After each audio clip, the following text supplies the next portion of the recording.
사랑하는 성도 여러분, 아직 어둡고 빛이 나타나기 전의 이 새벽에 깨어 있음에 감사드립니다. 오늘 2025년 8월 13일 수요일 새벽 예배에 함께 모신 여러분을 진심으로 축복하며 환영합니다. 오늘 하나님의 빛이 새로운 하루를 시작하게 해주심을 믿고 소망합니다. 오늘 하나님께서 우리에게 주신 말씀은 스가랴 8장 1절에서 13절 말씀입니다. 함께 봉독하도록 하겠습니다. 만군의 여호와의 말씀이 임하여 이르시되, 만군의 여호와가 이같이 말하노라. 내가 시온을 위하여 크게 질투하며 그를 위하여 크게 분노함으로 질투하노라. 여호와가 이같이 말하노라. 내가 시온에 돌아와 예루살렘 가운데에 거하리니 예루살렘은 진리의 성읍이라 일컫겠고 만군의 여호와의 산은 성산이라 일컫게 되리라. 만군의 여호와가 이같이 말하노라. 예루살렘 길거리에 늙은 남자들과 늙은 여자들이 다시 앉을 것이라. 다 나이가 많으므로 저마다 손에 지팡이를 잡을 것이요 그 성읍의 거리에 소년과 소녀들이 가득하여 거기에서 뛰놀리라. 만군의 여호와가 이같이 말하노라. 이 일이 그날에 남은 백성들의 눈에는 기이하려니와 내 눈에야 어찌 기이하겠느냐? 만군의 여호와의 말이니라. 만군의 여호와가 이같이 말하노라. 보라, 내가 내 백성을 해가 뜨는 땅과 해가 지는 땅에서부터 구원하여 내고 인도하여다가 예루살렘 가운데에 거주하게 하리니 그들은 내 백성이 되고 나는 진리와 공의로 그들의 하나님이 되리라. 만군의 여호와가 이같이 말하노라. 만군의 여호와의 집 곧 성전을 건축하려고 그 지대를 쌓던 날에 있었던 선지자들의 입의 말을 이 날에 듣는 너희는 손을 견고히 할지어다. 이날 전에는 사람도 삭을 얻지 못하였고 짐승도 삭을 받지 못하였으며 사람이 원수로 말미암아 평안히 출입하지 못하였으나 내가 모든 사람을 서로 풀어주게 하였느니라. 만군의 여호와의 말씀이니라. 이제는 내가 이 남은 백성을 대하기를 옛날과 같이 아니할 것인즉 곧 평강의 씨앗을 얻을 것이라. 포도나무가 열매를 맺으며 땅이 산물을 내며 하늘은 이슬을 내리니 내가 이 남은 백성으로 이 모든 것을 누리게 하리라. 유다 족속아, 이스라엘 족속아, 너희가 이방인 가운데에서 저주가 되었으나 이제는 내가 너희를 구원하여 너희가 복이 되게 하리니 두려워하지 말지니라. 손을 견고히 할지니라. 아멘. 스가랴 8장 1절에서 13절 말씀을 통해 하나님의 돌보심, 사랑으로 피어나는 공의라는 제목으로 말씀을 나누도록 하겠습니다. 오늘 우리는 귀에 익은 벌, 보상의 논리를 잠시 내려놓고 스가랴 8장 1절에서 13절이 전하는 전혀 다른 질서, 하나님이 돌보시는 길은 결국 사람을 사랑과 공의로 이끈다는 복된 질서를 살펴보고자 합니다.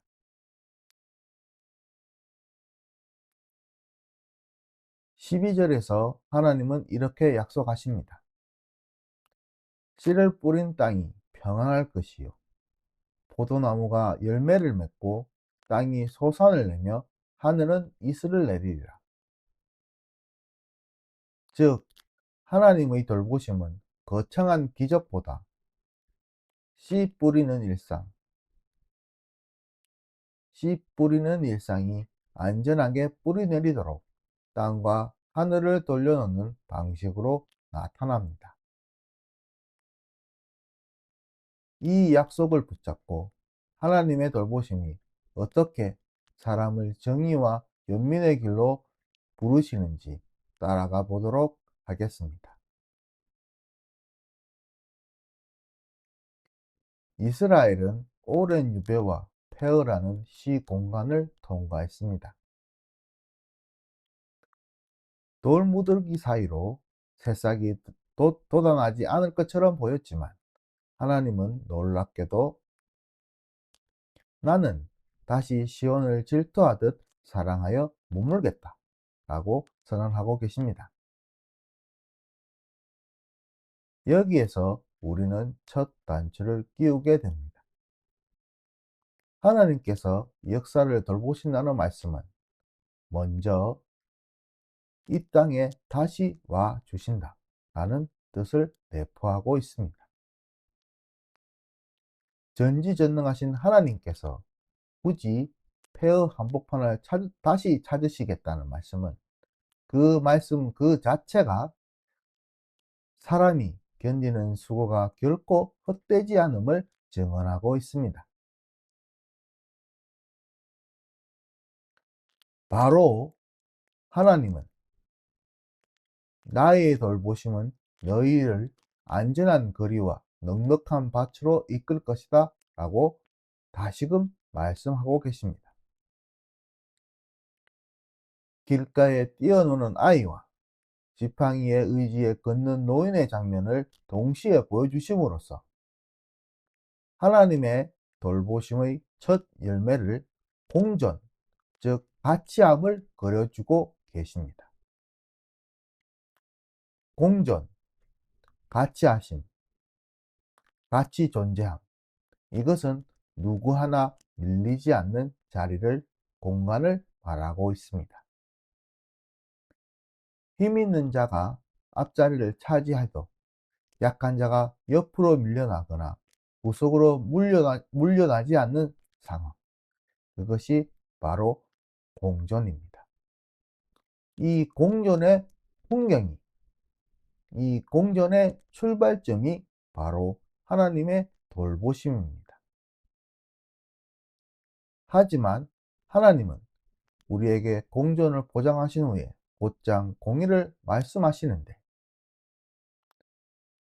돌봄이 사랑에 그치지 아니하고 정의와 책임으로 구체화되어야 한다는 것을 말씀하십니다.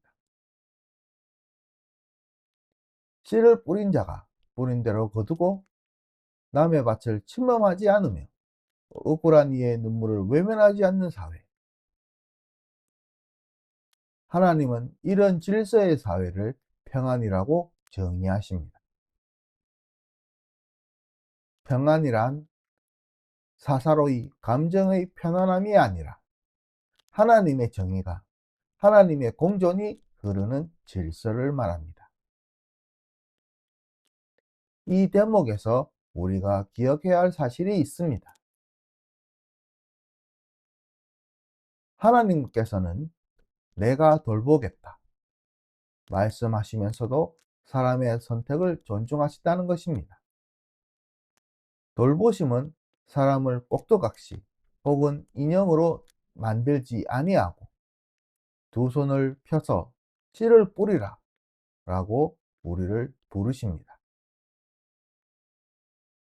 여기에서 우리는 하나님이 허락하신 새 선물을 보게 됩니다. 하나는 하나님께서 우리에게 주신 생각, 이성으로 우리는 상황을 숙고하고 판단할 수 있는 이성을 받았습니다. 다른 하나는 자유입니다. 옳다 여긴 길을 실제로 걸어갈 수 있는 선택권을 하나님께 받았습니다. 또 다른 하나는 책임입니다. 선택한 길을 낳는 열매를 기쁘게 혹은 뼈아프게 받아들일 권한과 의무를 동시에 받은 것입니다. 곧 이어 본문은 씨를 뿌리는 자와 열매를 거두는 자를 나란히 배치하고 있습니다. 씨 뿌림과 수확 사이에는 시간의 강이 흐릅니다. 이 강을 사이에 두고 사람은 매사 흔들리게 됩니다. 마치 악이 득세하는 것처럼 보이는 날에는 하나님께서 정말 우리를 돌보고 계신가? 라고 묻게 되고, 우리의 선한 의도가 다른 이에게 오해받는 순간에는 사회 정의와 하나님의 공의는 꿈일 뿐인가? 라고 하며 좌절하기도 합니다. 본문은 사람의 이런 흔들림을 알고 있기에 하나님께서 격려를 하고 계십니다. 바로 너희 손을 강하게 하라고 말씀이지. 하나님께서 말씀하신 강하게 하라 함은 무작정 버티라는 명령이 아니라 돌보시는 하나님을 신뢰하며 씨 뿌리기를 멈추지 말라는 부르심으로의 중요한 전환이 됩니다. 하나님께서 너희가 저주가 되었던 것처럼 이제는 복이 되게 하겠다 라고 하십니다. 하나님이 선하다는 사실을 사람의 마음을 움직일 때 그 마음은 다시 이웃을 향하여 열리게 됩니다. 다른 이를 축복하는 손길은 단순한 자선이 아니라 하나님이 나를 돌보셨으니 나도 돌보겠다 라는 살아있는 고백입니다. 이 고백이 구체적인 행동으로 나타날 때에 세상은 조금씩 달라집니다.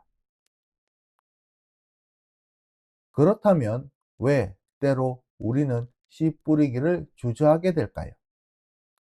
세 가지 이유가 있습니다.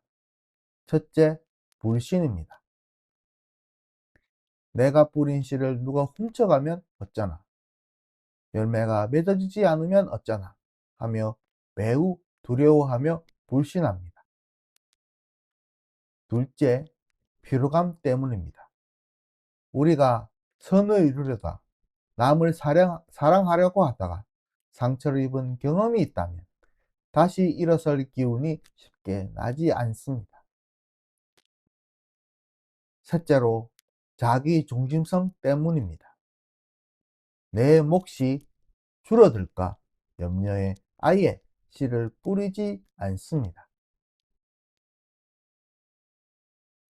하나님은 본문은 이 세 가지 이유, 장애에 대하여 세 가지 약속으로 다시금 응답하십니다. 하늘은 이슬을 내리리라. 결국 열매는 하나님의 손에 달려 있으니 안심하라는 약속. 땅이 소산을 내리라. 땅이 품은 생명력은 낭비되지 않으므로 주저하지 말라는 약속. 너희가 서로 힘이 되리라. 혼자가 아니니 넘어져도 함께 일어나라는 약속입니다. 이 약속 위에서 우리는 사랑으로 귀결되는 공의를 경험합니다. 만약 잘못이 드러나면 그냥 벌로 끝나는 세상이라면 사랑은 미룰 수 있는 선택이 되겠지요. 그러나 하나님은 공의를 돌봄으로 완성하시며 악한 행동을 방치하지 않으시되 악에 사로잡힌 사람에게도 돌이킬 기회를 주십니다. 다시 말해 하나님이 세우신 공의는 죄인을 적으로 규정하기보다 사랑의 회복의 대상으로 바라보십니다. 그러기에 하나님께 열린 마음은 필연적으로 이웃을 향한 열린 손으로 이어집니다. 돌보심을 경험한 사람이, 돌보심을 경험한 우리가 공의의 전달자로 서게 되는 까닭이 바로 여기에 있습니다. 사랑이 공의를 품으면 두 가지 열매가 맺히게 됩니다. 하나의 열매는 바로 관계 회복입니다. 점수를 매기듯 상대와 이웃과 세상을 재단하던 시선을 거두고 함께 걸어갈 길을 찾게 됩니다. 또 다른 열매는 공동체 재건입니다. 개인의 도덕성에 머물던 선의가 사회적 책임으로 확장됩니다. 포도나무가 열매를 맺기 위해서는 가지마다 동일한 햇빛과 물이 필요합니다. 마찬가지로 사랑이 자라나려면 구조적 정의가 뒷받침되어야 합니다. 본문은 마지막으로 두려워하지 말고 힘을 내라 라고 말씀하시며 마무리합니다. 두려움은 사랑의 반대편에 서서 행동을 묶습니다. 그러나 하나님의 돌보심을 믿는 사람은 두려움을 잠재우며 사랑으로 행동합니다.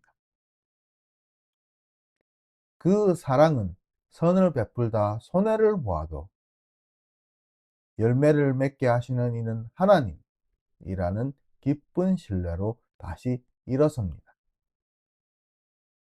결국 하나님의 돌보심은 사람을 사랑으로 이끄시고 그 사랑은 공의로 열매를 맺어 세상을 새롭게 빚습니다. 마무리하도록 하겠습니다. 사랑하는 여러분, 하나님의 돌보심은 복권 당첨과 같은 우연한 행운이 아니라 씨를 뿌리는 손길과 열매를 맺게 하시는 손길이 만나는 일상의 기적입니다. 하나님은 오늘도 땅은 소산을 내고 하늘은 새벽 이슬을 내릴 것이라 약속하시며 우리를 정의와 연민의 길로 부르십니다. 두려움이 다가올 때마다 이 약속을 가슴에 새기고 작은 친절과 정직 그리고 포기하지 않는 손길로 씨를 뿌리십시오. 그 씨가 하나님께서 돌보시는 땅에 심겨질 때에 사랑으로 귀결되는 공의의 열매가 여러분의 삶과 우리 공동체에 풍성히 맺혀질 것입니다. 기도하시겠습니다. 역사를 돌보시며 사랑으로 공의를 이루시는 하나님 아버지, 오늘도 우리가 뿌리는 작은 씨앗들을 지키시고 자라나게 하심에 감사드리옵나이다. 우리가 두려움에 물러서지 않고 당신의 돌보심을 믿으며 정의와 사랑의 길을 걷게 해 주시옵소서. 이 모든 말씀 사랑으로 우리를 붙잡아 주시는 우리 주 예수 그리스도의 이름으로 기도드려 싸움나이다. 아멘.